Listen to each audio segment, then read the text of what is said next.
Sorry, guys. The internet is going wild. We're just trying to get live. We'll do it live. Okay. Bismillah walhamdulillah wa salatu wa salamu ala rasulillahi wa ala alihi wa ashabihi ajma'in. How's everybody doing? Alhamdulillah, doing okay? Alhamdulillah, doing well. I appreciate that. Jazakallah khairan.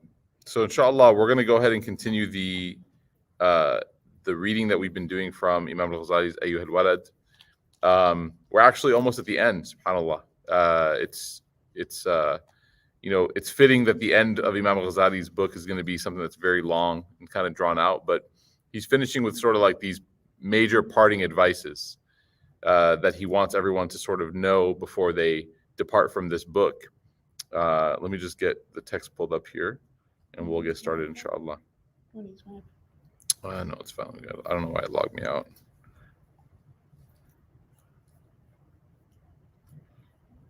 Okay.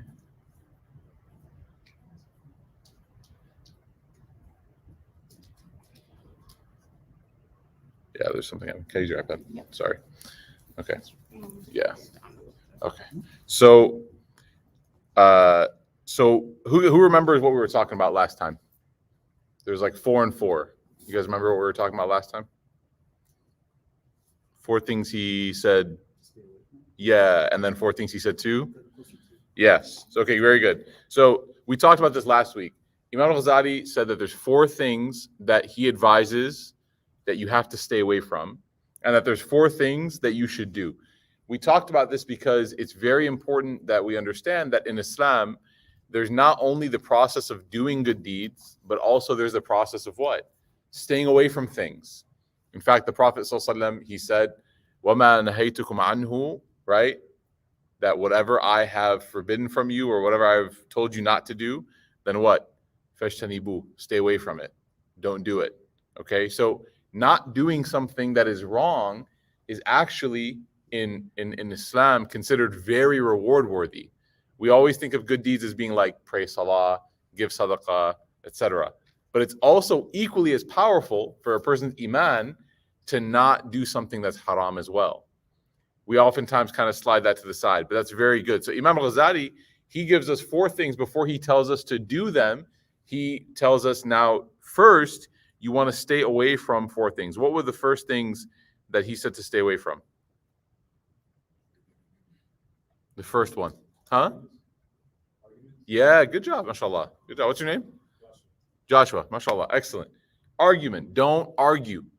He said, do not argue. Arguing is something that you should just not get involved in, right? At any level. Why? Because he mentioned in summary that argumentation generally always leads to bad things.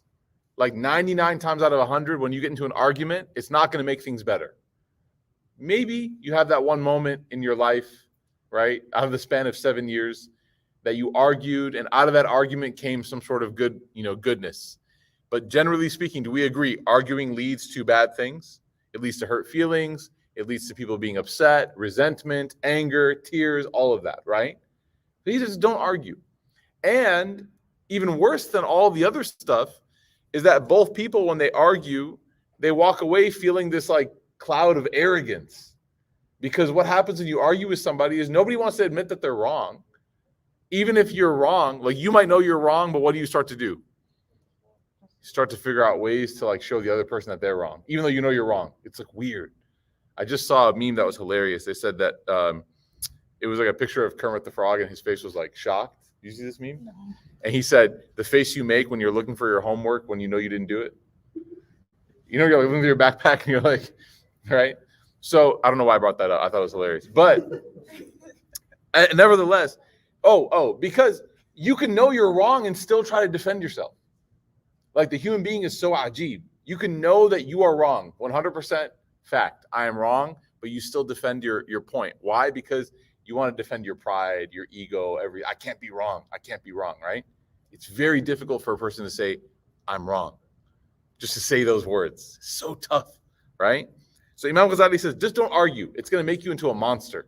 It's going to make you into an arrogant, proud monster. No one's going to want to be around you. Imam Zarnuji in another book, he says you're going to You're going to start to have this adawa. You're going to start to have this enmity. Everyone's going to hate you. You're going to hate everybody. It's just going to become this thing, right? You start to pick on everybody's small flaws. Don't argue. But he says there are a couple exceptions, right? And the exceptions are, he says, number one, this is a tough one. You don't care if the person's right or you're right. When you argue with somebody, you're like, I actually don't mind if you win. Because my goal is not me versus you. It's us trying to find the truth. That's it. So sign number one that it's okay for you to argue with somebody is actually if you don't mind if they win the argument, right? So Sammy and I are going to argue who's better, the Bears or the Cowboys. We all know the objective truth are the Bears. The Chicago Bears are better. Chicago is better than Dallas in every way, mashallah, except for maybe a few. Qalam's here. That's the only difference, right? Okay. So Sammy in his heart should not feel any sort of disappointment when we talk, right? Yeah. Okay, good. Let's move on. All right. So you don't mind. Everyone here is like, what is going on? This is an inside joke between us for like years. Okay. Number two is that you don't want to do it in public. You don't want to destroy this person in public. What does that do? Because that shows that you're also not what? You're not trying to just slam dunk on this person. You're not trying to just win a fight. If you would have this debate in private, it shows that you're sincere. Okay? And then he keeps going and he keeps talking about this particular disease in the heart of a person when they argue. And he says that it comes from a source of ignorance. Imam al Ghazali talks about a certain kind of ignorance that's he kind of coined this term, jahl murakkab, which means you're ignorant and you don't even know how ignorant you are, right? It's one thing for a person not to know something. Everyone here doesn't know something, yeah? Yes? Okay, yes? That took a lot for everyone to admit that. You don't know something, right? Like if somebody walked in here like, can anyone here, I don't know, can anyone here like rewire this alarm system for me or something? Or like, can they like help me start my car? Can you jump my car? Can you change this? Can you do that? There are people in here like, yeah, I don't know. I'm sorry. I can't help you. You know what's even more dangerous than a person who doesn't know? A person who doesn't know they don't know. No, that's what Jahl Murakkab. Literally, it means compound ignorance. Ignorant of your ignorance. That's the most dangerous person in existence. Because they walk around with the confidence of a master, but they have the actual competence of a fool. Okay? And unfortunately, he says in religion, you find that a lot. Everyone thinks they know religion. Everybody.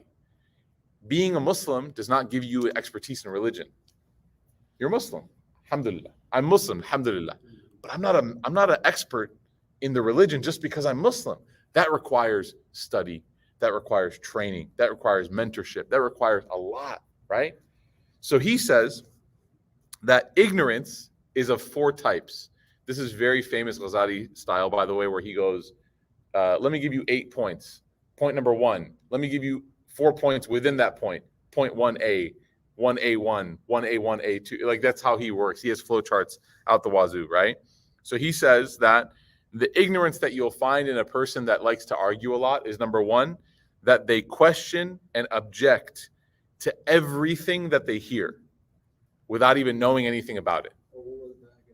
What's that? That they question and they object to everything that they hear without even knowing anything about it.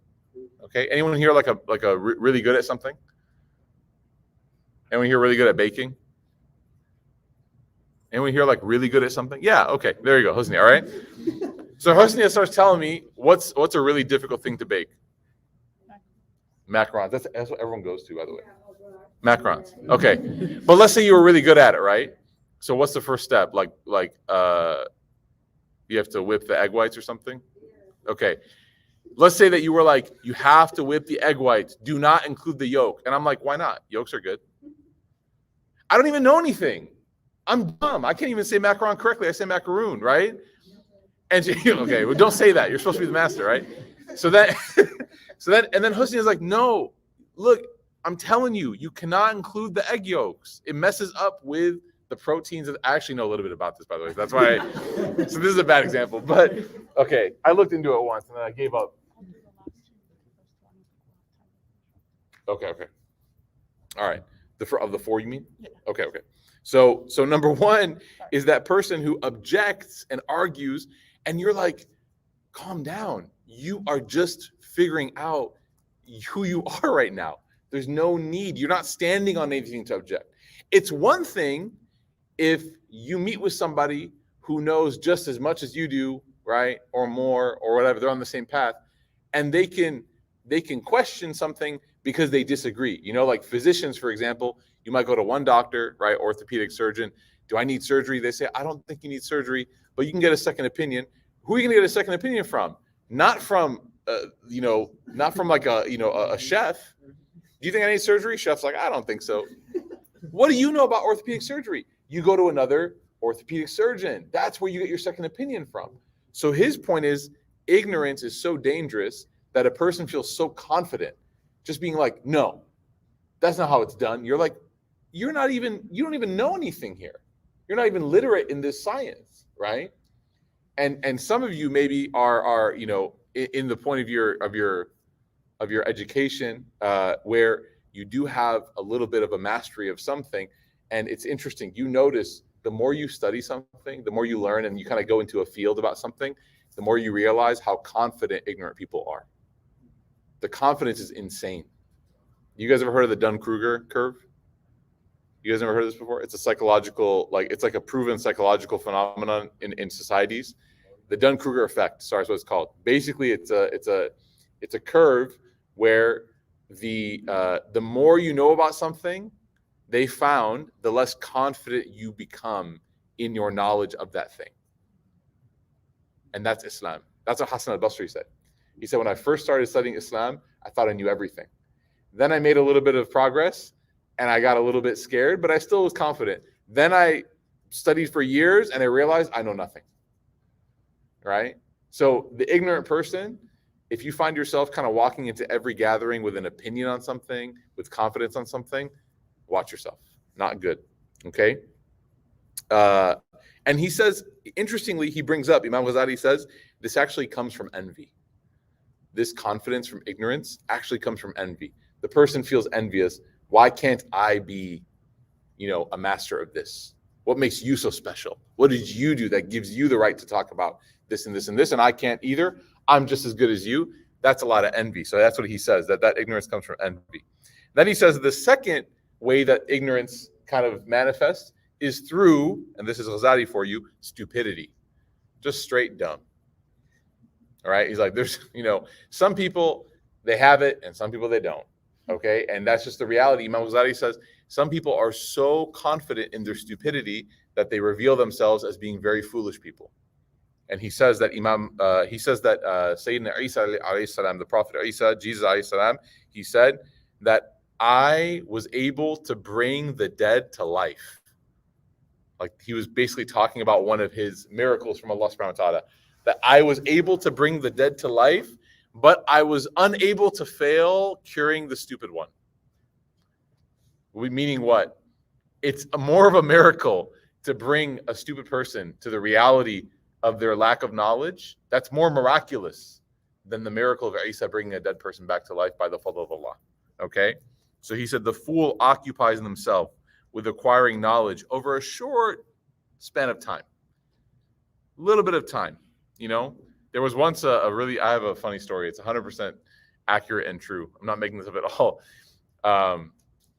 My friend sent me an article, and the article said 79 or 87%, I forget exactly the number, 87% of people who come across articles online don't read the article, they just read the headline. Do you guys know what I'm saying here? Yeah. You see an article headline and you read it and you're like, wow, and you just keep going. You just move on to the next one. And my friend who sent that to me, he goes, isn't this crazy? Isn't that crazy? And I said, yeah. And I go, what did the article say? And he goes, I don't know. He didn't read it. He sent it to me without reading it. 100% accurate. And we both just cracked up. We're like, that's crazy. We literally became a statistic in that moment. Right? And this is if anything, all you have to do is be on TikTok or Instagram or Twitter or any of these platforms to know that the amount of research and depth of research that people have into something before commenting on it is at an all-time low. All-time low. I mean, the confidence. Have you guys ever watched political commentators or world analysts on like the news comment on so confidently on Islam? Like so confidently. It's crazy. And you're sitting there and you're like, where do I even begin? I don't even know where to start. You're so off. I don't even know where to begin, right? This is the level of unfortunate confidence that the fool has, but they feel like they know everything because they've done a little bit. Okay, this is where you want to pick up? No, you can go ahead. We have time. Keep going? Okay. Yeah. All right. Just kidding. It's only 3. It says 4, but only 3 are written. I think the translation was, it's off. Okay. So, the fourth one is the disease which is curable. Oh. So 3, yeah. So, yeah. And then he says the third one is, and this is crazy, okay? This is kind of like the worst version of the 3. The one who is so arrogant that they walk into a gathering and they hear a bunch of specialists talking about something, okay? And so let's say, for example, like they walk into a room and there's like a group of doctors that are talking about something, or there's a group of like investors talking about the market or the economy, or there's a group of whatever, you pick a specialty. And they walk in and they start hearing language that they don't understand. What's a word, for example, in a field that most people don't know what it means? Who? Yeah, what's a word? Like, give me a word. Java. Okay, what does Java mean? What's Java? Do you guys even know what Java is? Yeah, it's a language. It's a coding. It's like a computer language, right? It's like C++ or whatever. Anyone else? You know it's a coffee? There. Okay, yeah, that's a way to refer to coffee. Very good. Okay, you guys were talking to me about sneaker drops last week. Whether it's halal or haram to use bots to get. Okay, yeah, this is like apparently it's a huge mas'ala. Like, look at this. Like, they don't just like everyone just lost their wudu collectively. They just lost their wudu. There's no wudu on this side of the room now. Okay, so again, this is a part of the world, like sneakerheads trying to win, like basically trying to get an opportunity to buy these sneakers, right? And this is jargon that like most people just don't understand. Like, can I buy a bot to let me win, to give me a shot? To someone's like, what does that mean? So he says, imagine walking into a room where everyone's using this jargon. They all get it, right? They're all talking. It's clear that they all understand each other. And you walk in and you're like, I don't get this. It's false, fake news.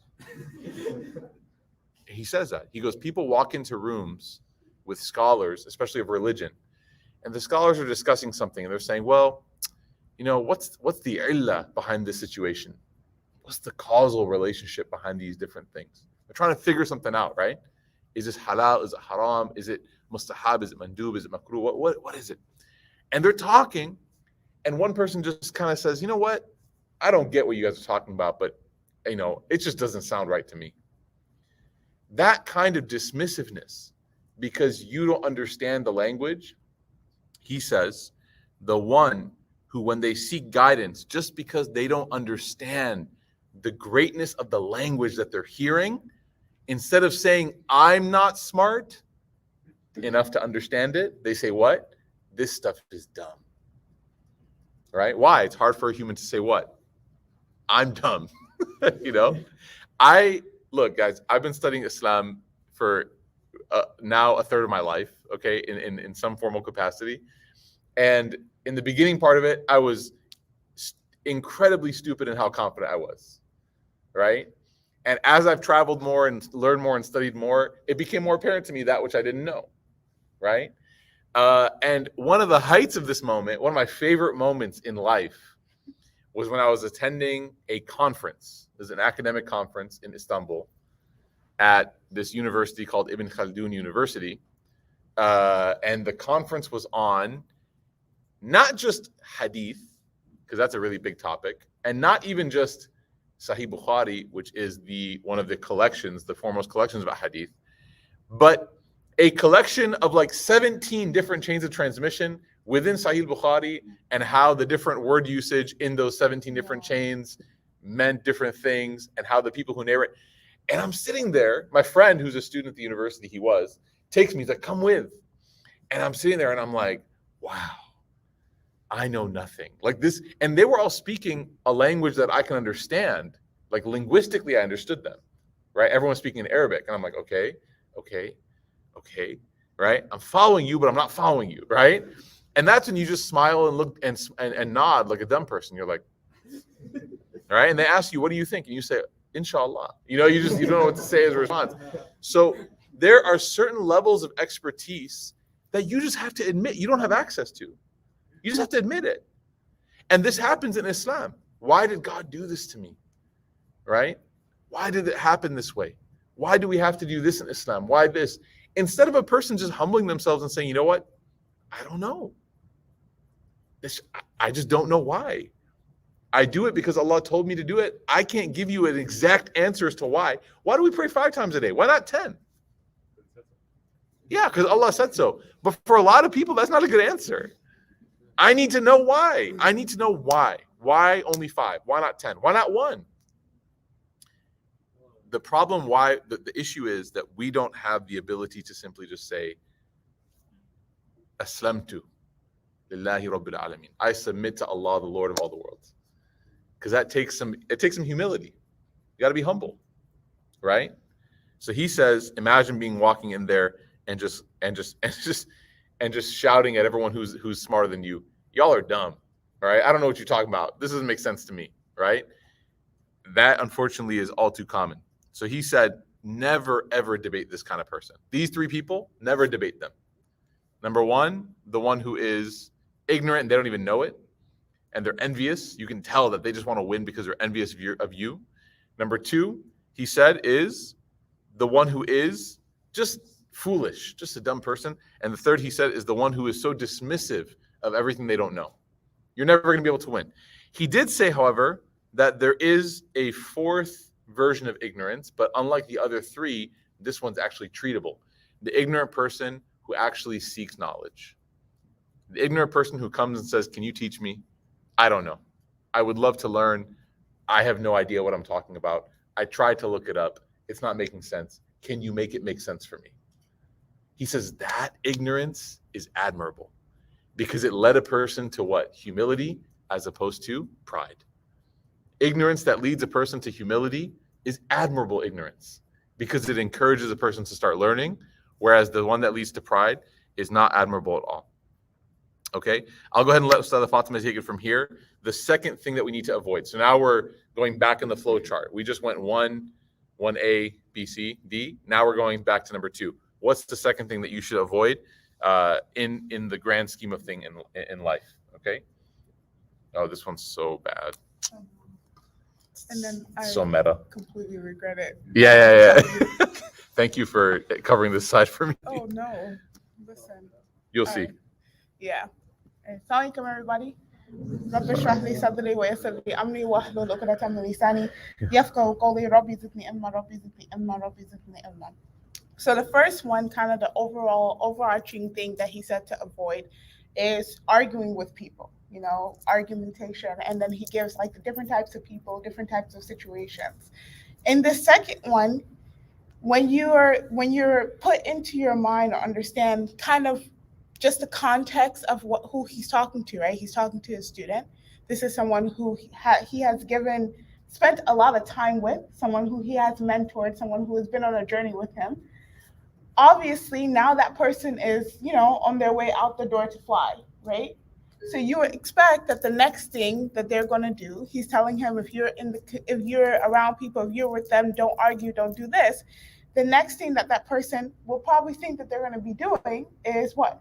What do you guys think? Someone who studied, you're in your profession to learn about a lot of things. You're done, you're graduated. What is the next step for that person to do? Teach, right? Get a job to teach. And so he says in the second thing, and it gets really awkward here, he says the second thing to avoid and to try your best not to do is become a preacher. Okay, that's why he was become a preacher. Don't do that. He says that you should not seek or you should shun becoming a preacher and a warner because there's so much harm in doing that unless you practice what you preach. How many times have you come across a person or someone, or maybe even yourself, and they tell you, you shouldn't do this, you shouldn't do that, you shouldn't do this, you shouldn't do that. You turn around, they're doing the same thing. How does that make you feel? Yeah, you're like, why should I listen to them? Why should I listen to you? Or you may listen to a lecture, go to a program, and they're teaching you about how compassionate and merciful the Prophet was. And in that same gathering, that same person does something that you're like, but you literally just talked about doing quite the opposite of that. It creates a level of distrust when it comes to the message that is being given.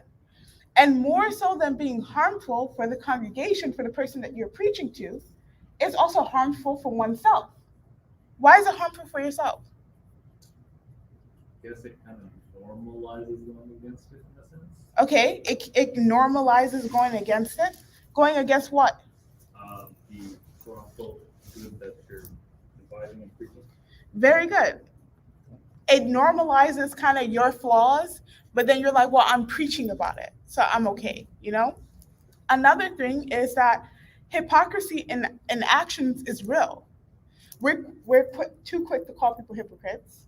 Just gonna let you guys know that. Very too quick.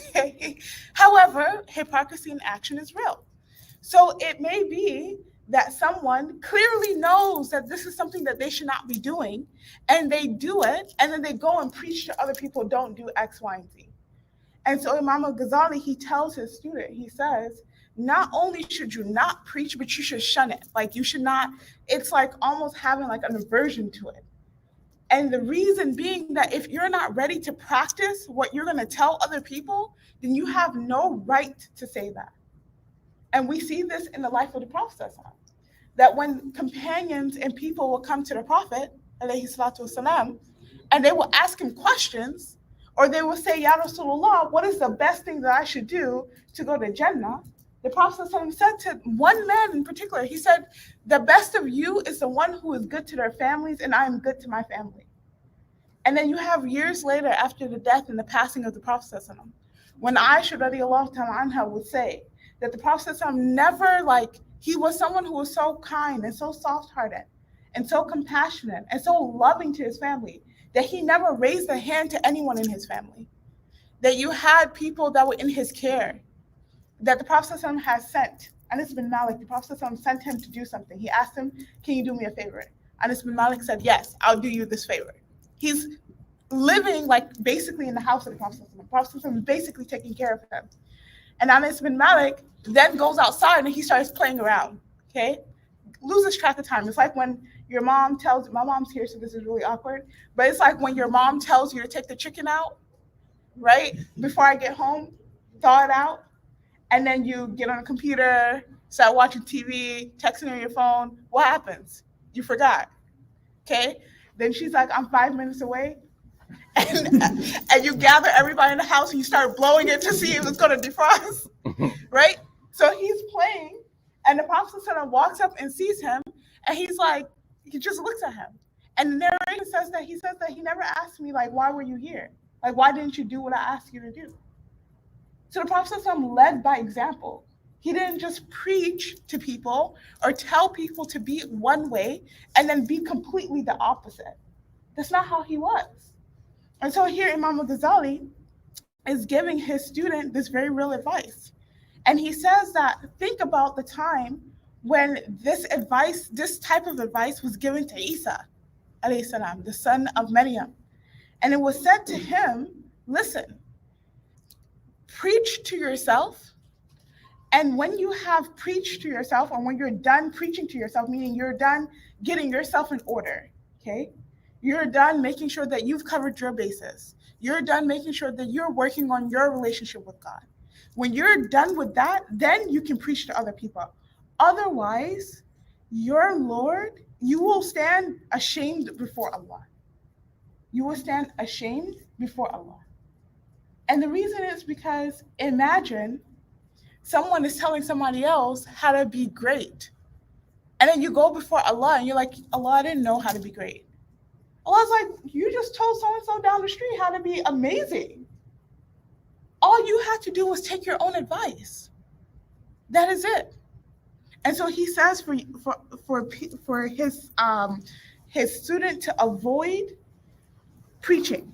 And then he says that if you are entrusted with this task, in the event that you're entrusted with the task of teaching or preaching, then you should avoid two characteristics.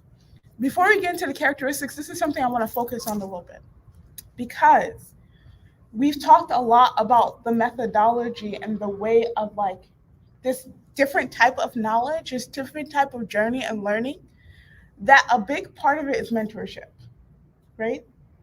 Someone who has been mentored and they have someone like a teacher that is very close to them, that teaches them not only books, but also how to be, then they get entrusted to go and preach to others. It is just that, a trust. It is a handing of a baton, okay? And the reason why I say that is because you find that the most problematic times are people who get up and they've entrusted themselves. Like they're the ones who are like, I'm ready to go out and preach. And I'm gonna tell everybody what they need to hear. A lot of things go wrong. A lot of things go wrong. Sometimes it's as simple as tact, how to be tasteful in what you're saying. For example, the Quran talks about hellfire, right? Somebody can present verses about the hellfire and it can serve as a reminder for you, where you feel a little shook, right? You feel a little like, okay, I need to get my life together. Sometimes somebody can present the verses of hellfire and you're like, what's the point? We're all going to hell now. Am I wrong? He said no, real loud. So that means I'm really not wrong. I got you. Yes, right.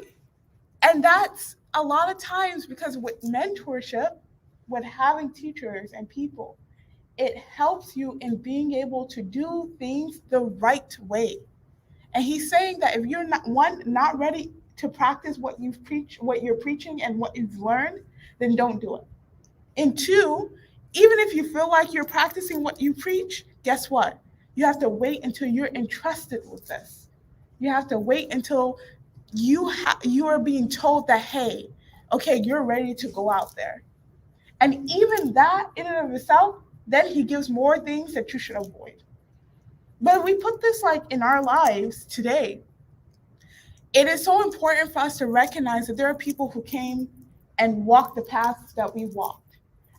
As much as we're like, oh, this life is like weird, I'm studying this and things are different now, you don't have to repeat the mistakes of others. You don't.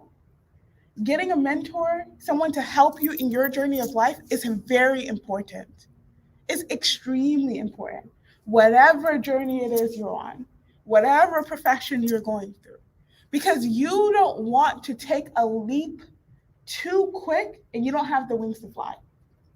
And then you look like a fraud. And then you feel like a fraud. You don't want that. So you get people that will help you and that will build you to be ready. And when you're ready for that leap, guess what? You'll soar. But you'll still have the humility to grow. And that's what you want. And so he says that if you're entrusted with this, there are two characteristics that you have to avoid. The first one is being really fake in your speech. It's when you're like super flowery, okay, and you decide that, you know what, I'm going to add all of this poetry, and poetry is not bad. I'm explaining. But you're going to add all of these poetries and these little sayings. And you ever met someone who tries to be hip? Why did everybody look at you? I'm just playing. I'm just joking. I didn't even look up. I was just like, I just felt the heat of eyes. How does it feel? It's like weird, right? Like all of a sudden someone comes in, they're like, all right, guys, it's time to get lit with this lecture. And everybody's like, what? Yeah. Sophia's like lit with lemonades on Friday night. Right? So like lemonade, I love it. Right. So sorry. This is so live. We're gonna cut this snippet out and like send it to Sophie every Friday, reminder. But yeah, you ever see somebody try to like they're just saying things to try to like get people's reaction? That's what he's saying. He's saying don't do that. If you're gonna go in and you're entrusted with this, then everything about you that has gotten you here, that's fine. You don't need to change who you are to try to appeal to people, right? You don't need to change your speech or your jargon to try to make someone like get what you're saying. And then he brings a very powerful point. He talks about what preachers in Islam do. They're giving reminders, and mainly those reminders are about Allah subhanahu wa ta'ala, and about the hereafter, and about, the fact that this world is not the only thing that we work for. And he says reminders are just that. They're reminders. Like, God can speak for himself. Like, Allah subhanahu wa ta'ala's words are beautiful. Allah subhanahu wa ta'ala, the things that he gives us to be able to remind people, the things that he gives us to remind ourselves, they're beautiful in and of themselves. The speech of the Prophet is beautiful. You don't have to go and try to create something if it's not. There are people who are creative and they have a way with words, and it comes naturally and it flows, and you don't even feel weird about it. But then there are people who will go and try to create something out of nothing. It's like, no, just say what you need to say, and know that, like, with your sincerity, guess what? It will stick. It'll stick. You just go and you say what you have to say. The second thing that he says, and I am skipping over a little bit of things, but the second characteristic that he says that you should avoid is that you should avoid he says that you should avoid your speech being something that you're only saying it because you want to rile people up, and like, you want people to get excited. You want people to leave and be like, oh, that was the best, lecture that I ever went to, or that was the best hangout I ever went to. Like, that's not why you're here. And this becomes problematic because guess what? When someone's intention, or when someone's will, or when someone's, point of saying the things that they're saying is to rile other people up or get other people excited, you start to say things that are appealing to other people. You won't say what you really need to say. You won't be preaching the message of Allah at that point. At that point, you're preaching what your nafs wants. And that's for everybody to like you, for everybody to be like, yeah, I want that person at my house. I want to invite them. I want to be friends. No, he's just reiterating here that, listen, now that we've covered you not arguing with people and we fixed that, when you do talk to people, this is how you speak to them. You don't have to be fancy. You don't have to make all these jokes. You don't have to have all these things. No, be yourself, and don't try to speak to them from the standpoint of trying to rile them up so that they can always hear you speak. So this is the second one that we have covered here. Mm-hmm. We're going to go ahead and stop here because we're going to take a little bit of questions, and then we want to do Fajr. Yes, I said Fajr. Wow. Avoid your speech that you are saying to only. I'm sorry? You said avoid your speech for something. Yes, the second characteristic is avoid your speech to excite other people. To excite other people. Yes. Okay. So, thank you. You're welcome. Any questions before we wrap up for Maghrib? What do you do if you have to address / argue debate someone ignorant? Like, sometimes there's situations you just cannot get around it. Like, you have to face them. Allah says, وَإِذَا خَاطَبَهُمُ الْجَاهِلُونَ قَالُوا سَلَامًا. Like, when you have to face ignorant people, sometimes you just say, thanks. Yeah. Inshallah, Jazakallah, mashallah, alhamdulillah. Yeah, just that's how you answer it. Dhikr talk. Yeah, dhikr talk. Yeah, because at the end of the day, it's like, like he's saying, you're not really going to do much, and so it's better not to throw yourself into the ring. So you just, this person says something, you say, Inshallah. And then keep it, mashallah, Jazakallah khairan, Jazakallah khairan, Jazakallah, that's it. And again, you're not doing condescendingly, you're just kind of like, I appreciate it, And then at some point, if they get like reckless, then you just walk away. Yeah. Any other questions? It's not very satisfying, but it's the smartest route.